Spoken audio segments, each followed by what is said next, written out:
Hi, this is Aaron, and you were listening and watching to the Battle Ready podcast. We dropped some merch last week, and I just wanted to let you guys know about it. It says, J'aime Battle Ready.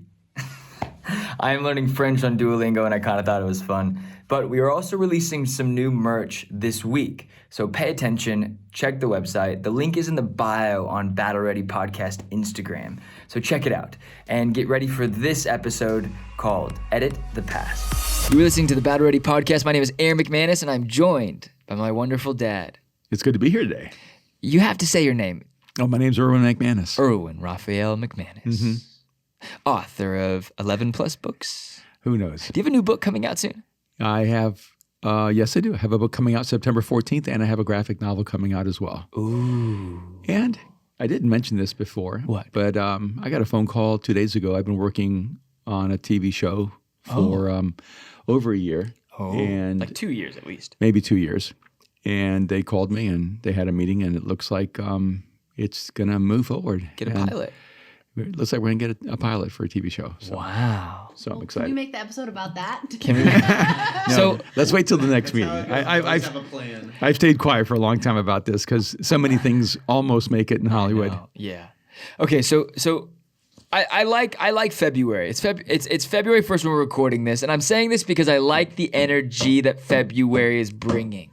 It's a good month. It is a good month. And again, happy birthday, Mariah McManus, because it's your birthday month. It is. And if this plays... Mariah McManus, go Haas. If this ends up playing like in March 15th or whatever it is, I'm happy. It's fine. Remember this day. It was a good day. But we were kind of like spitballing and brainstorming and bringing up a few ideas. Brooke, you had something that was interesting. Someone's trying to touch a coveted film. There has been a historical...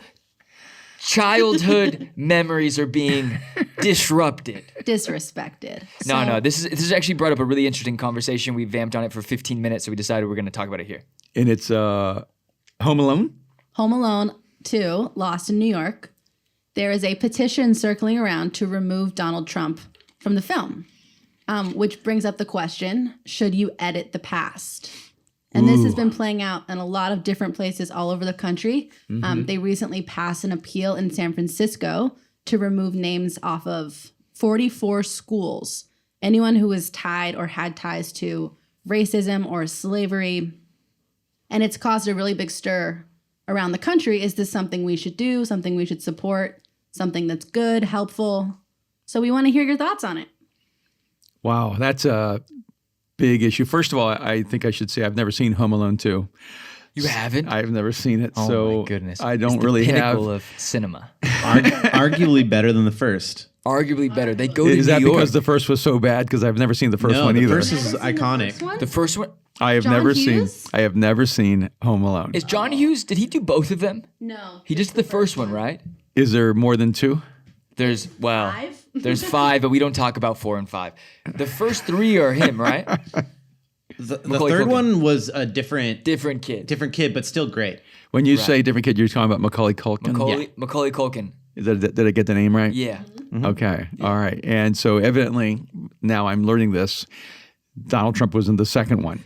It was like a brief cameo. They go into the Plaza Hotel. I think he owned the Plaza at the time. Yes. And so it's that.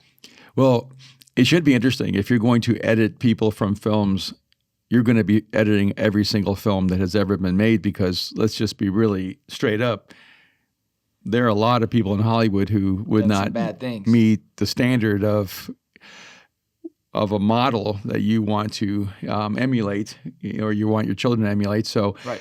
Macaulay Culkin probably being Exhibit A. Oh, I don't know. I don't want to go into. I think he was like heavily drug addicted for 10 plus years afterwards. Yeah, and he didn't have like terrible scandals about like public life, but his personal life was pretty dark. Right. Yeah, and again, it's a reminder that you almost cannot be a kid in Hollywood and be healthy.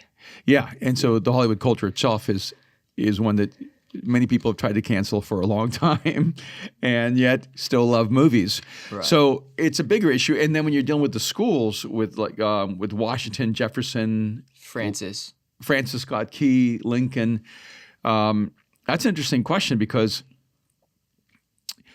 what you're really looking at is you're trying to impose a standard of ethics and morality that we've grown to, because you have to believe human history evolves and grows as we do as human beings. And so we're trying to impose our standard on them, which no one who lived in the past will be able to meet up to that standard. And it would be almost impossible. And, and so I read that and I thought, okay, Jefferson, Washington, Lincoln. And I was surprised. And then I said, oh, no, it's because of his relationship to Native Americans. And the reality is that historically, conquering was the human norm. That's what you did. Colonization was the human norm. Right. And so Italy would have to wipe out its history. And Germany would have to wipe out its history, and Greece would have to completely wipe out its history. Russia, I'm from a small country called El Salvador, and I don't think we've ever had a president or a historical figure that would meet the standards that are necessary now. And so, do we accept our history and create a different future, or do we wipe out our history and pretend it didn't happen? And I have a question. Yeah. Which one's more dangerous? Well, that's a great question. I actually think wiping out your history is dangerous because then you cannot learn from it. And and it's a hard thing it's a hard pill to swallow. But there has never been a perfect nation. Oh. And there have never been perfect leaders. So are we trying to achieve perfection? Well, I think it's a posture. Do we focus on the good that people have done and also speak honestly about where they were deficient, or do we focus on maybe even the standards that they did not meet for our time, or that were not ethical, that should have been the standard then, and then wipe out all the good they did? And so let's accept both to be true, that Lincoln did not have policies that protected the Native American Indian and allowed some horrific things to happen.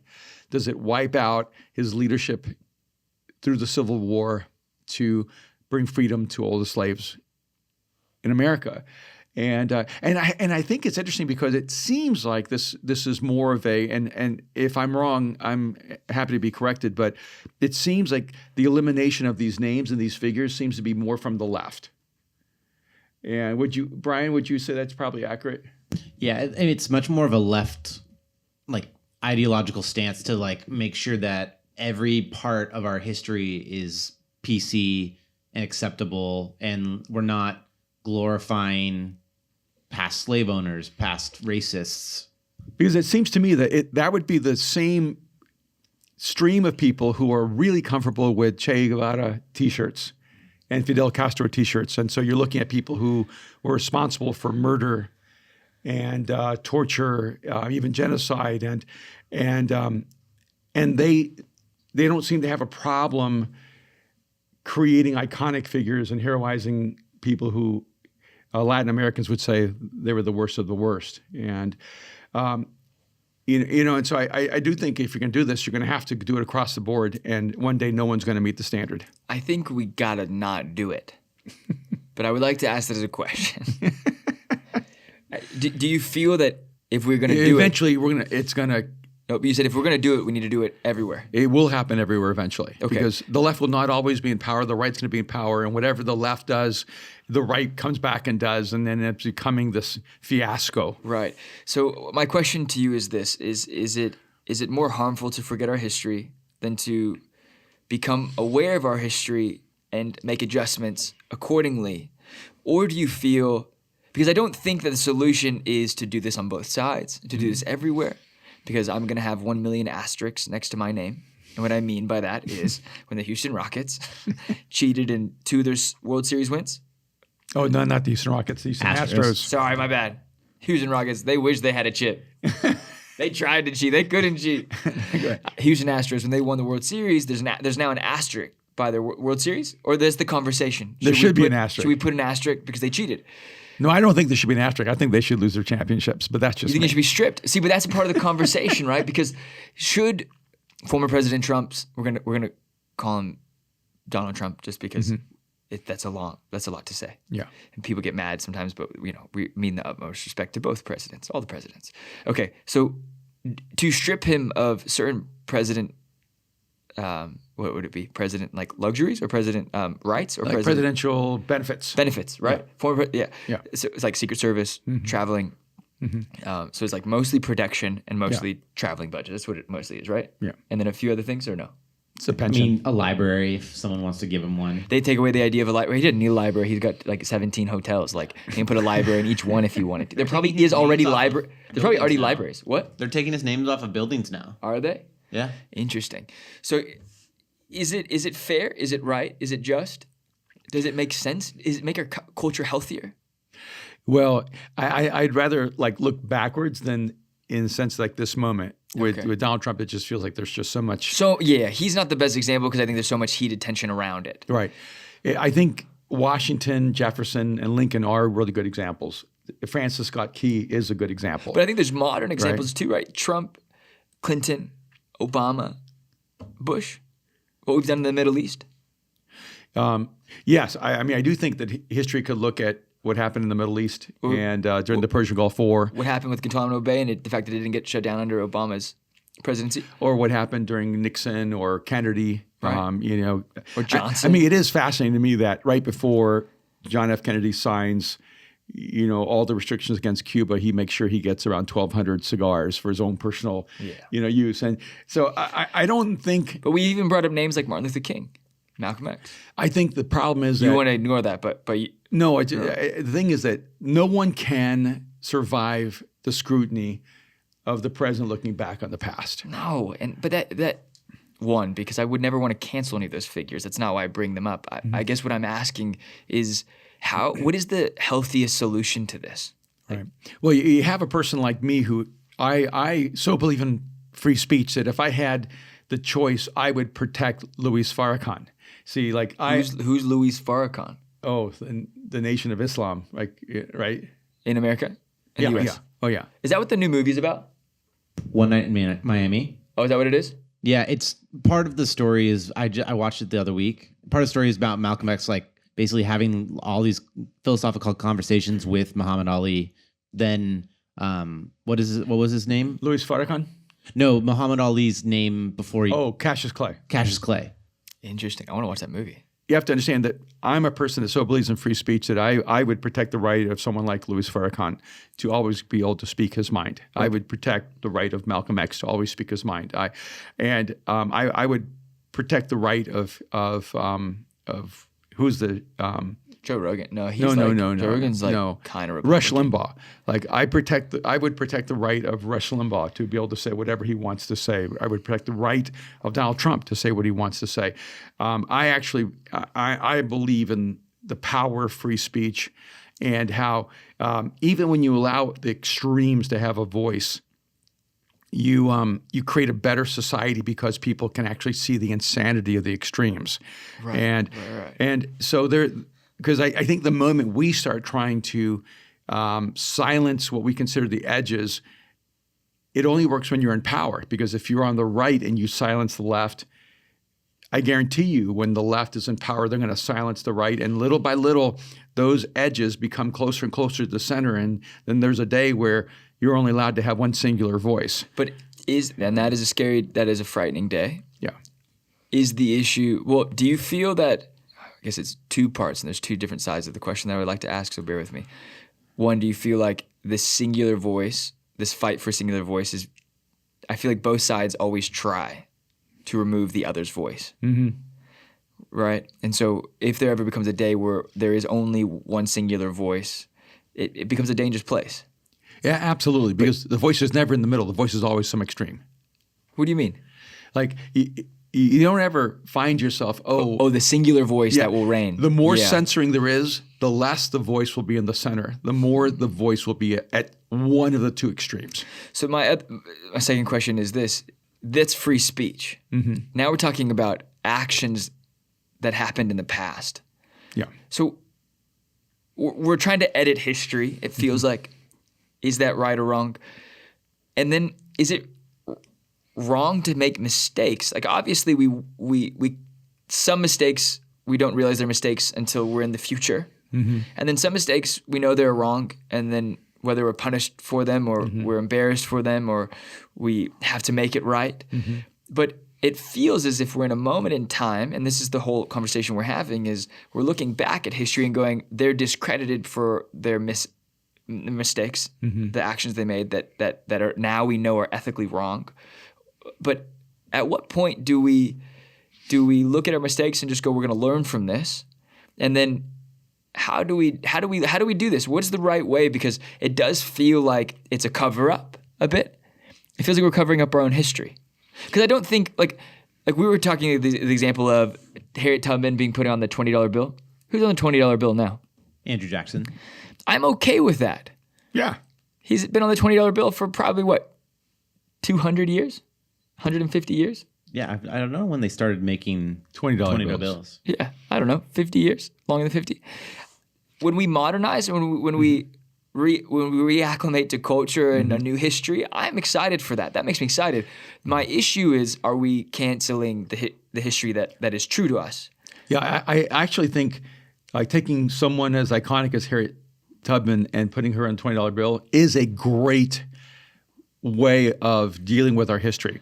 Yes. You're not trying to wipe out or ignore what actually was there. You're saying there's a lot more there than we've highlighted. And we need to highlight some other things in our history that are so positive. And because, look, whether we like it or not, this country would not exist with the level of freedom and opportunity that we have without George Washington.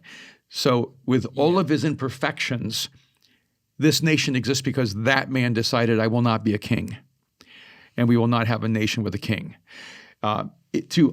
To diminish and to stop appreciating the power of that in that moment is pretty extraordinary.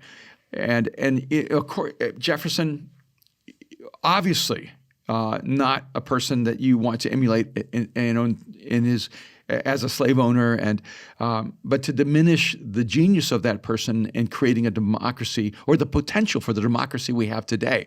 And this is what I think we're missing. Like here we are, almost 300 years later or something like that. And we're able to have these conversations. We're able to move toward justice. We're able to move toward equity. We're able to move toward ideals that 500 years ago the world could not even imagine. Isn't it ironic that the people that established free speech are now being executed by the freedom of speech, or being removed from history by the freedom of speech? So the same history they were a part of creating, they are now being removed from it. And that's why even the people who want to remove them, they have the right to have that conversation. It makes our nation more powerful that we even get to discuss that it. We're able to have this conversation. Right. And if they remove those names from all the schools, and that's what happens in this democracy, you need to realize that you were able to do that because those individuals established a framework for you to be able to have that kind of power as a citizen. But the question I'm asking, that's the amazing thing about this nation. It's not making us better, or is it making us better? No, I think we're spending way too much energy trying to extricate the past, and we need to spend more energy on creating the future. We talked about this a bit in one of our episodes in the past about how we don't blame the person, we blame the problem. Mm-hmm. I think this is a great situation where the United States, our government, is trying to cancel the person versus the problem. Instead of going, we will never let slavery ever happen ever again. Mm-hmm. We will try to make, reparations with Native Americans, First People, by injecting investments, helping the nation versus leaving it where it is. Because I think there's things we're so good at getting things done when we want to get things done as a country. Yeah. So it feels like we're ignoring the real issues by trying to cancel the people in the past versus the problems of the past, right? If we want to make the problems right, I think we focus on the people, and I think that's a bit of the issue, right? Like I'm going, we are now in an era where I was talking to a friend, and I'm not going to use the details of this because it's too recent and it's quite like probably get in trouble for knowing it. But very wealthy person in society was hiring someone to manage something for them. A third-party agency looked into them, found that they had tweeted something at the CEO of this one company. So they got fired and they lost the contract because at one point they had tweeted something against that CEO. And initially my mentality was, I said to the person, wait, I would want that person. That person doesn't like me. So that if that person doesn't like me and think I'm awesome, that person's probably gonna, if they're willing to make me better, they're gonna know how, or at least have some ideas, right? If they pitch for the job and they want it, but immediately they fired the person, they said, because you did this 5-10 years ago, you cannot be in this position. Yeah. See, I want to say I'm having this conversation from the perspective of, when I took 23andMe, I found that I was 25% Native American, right? Which means a fourth of my bloodline. You could say, hey, you need to engage in some kind of reparations with me, right? And I think I'm way over the percentage where you're allowed to identify yourself as Native American, and yet I don't feel a need to try to go and have the past meet the standard that we now understand needs to be the human standard. Right. And but by the way, when you said this person got fired for tweeting, it made me think of how this past week you got a really strong piece of hate on a comment. We need to do an episode where we just read our own reviews. Yeah. And all the 1 stars. So someone just absolutely just went at you and it was so demeaning and degrading. Yeah, that's how I ended Friday night. I don't know why I look at the reviews sometimes. And I was worried about you, and you said, "Nah, I need to get better." Yeah. And he goes, and I thought, oh, this is interesting because one, it also connects to the episode we did on the Drive for Greatness, is that, when you can't get better if you have to be perfect from the beginning. Yeah. And I think it's true for a whole nation. It's true for an individual. Right. Like, people want you to be perfect. Of course.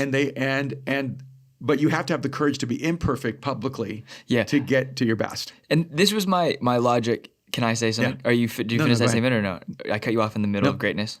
Because the guy said you cut me off too much. Yeah, no, ironic. I do. No, I do. But I will say this: I cut you off because I get really excited about the things you say, and then I lack the thing that is like, wait, his lips are moving still.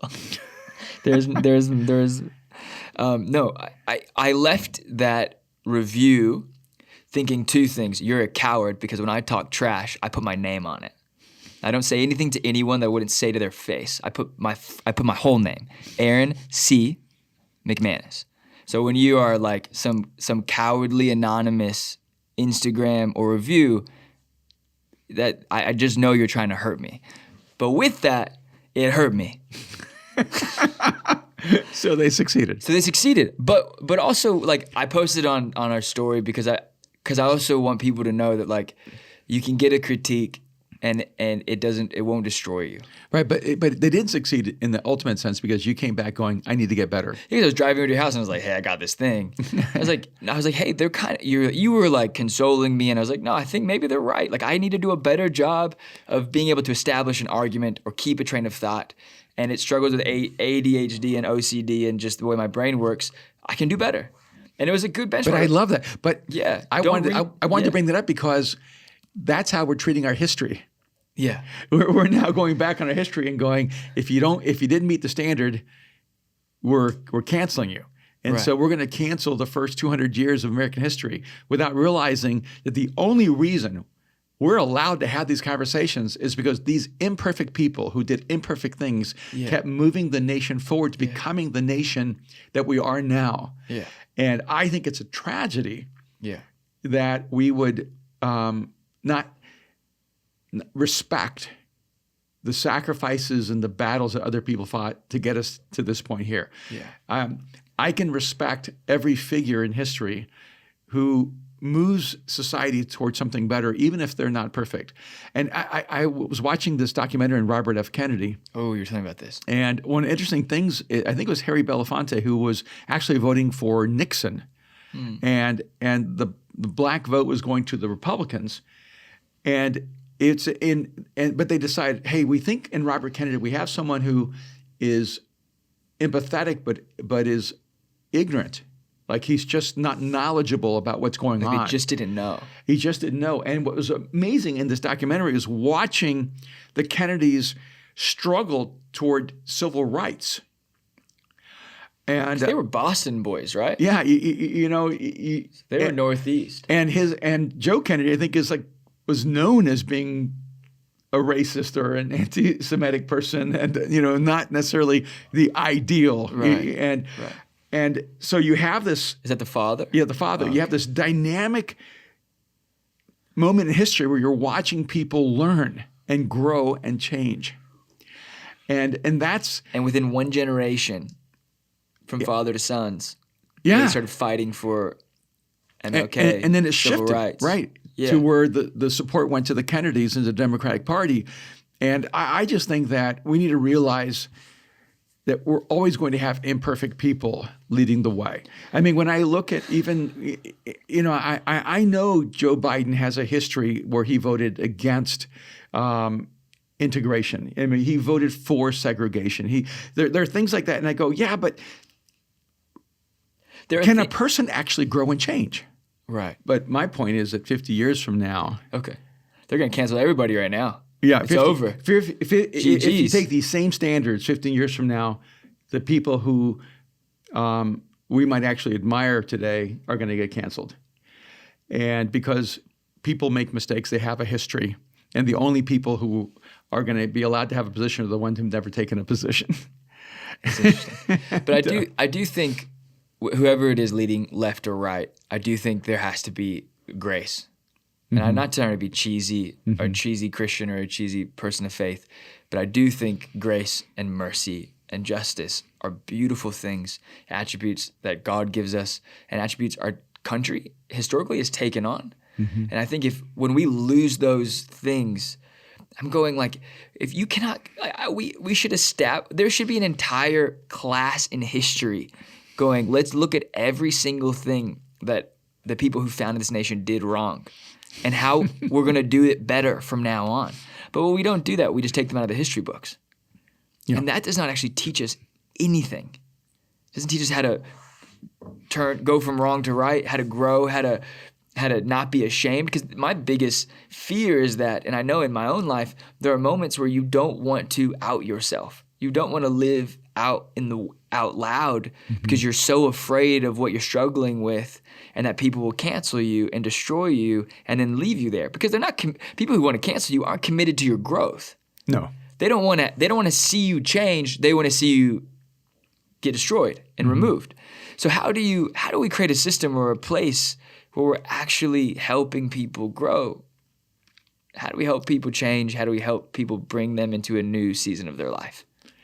Yeah, well, first of all, I'd say be careful to turn people into something that you worship, because part of the problem is that it's okay it's good to have heroes. I remember once when I was a kid, I was going to a track meet, and one of the guys said, Jesse Owens is my idol, right. And then the track coach said, hey, don't have idols, have heroes.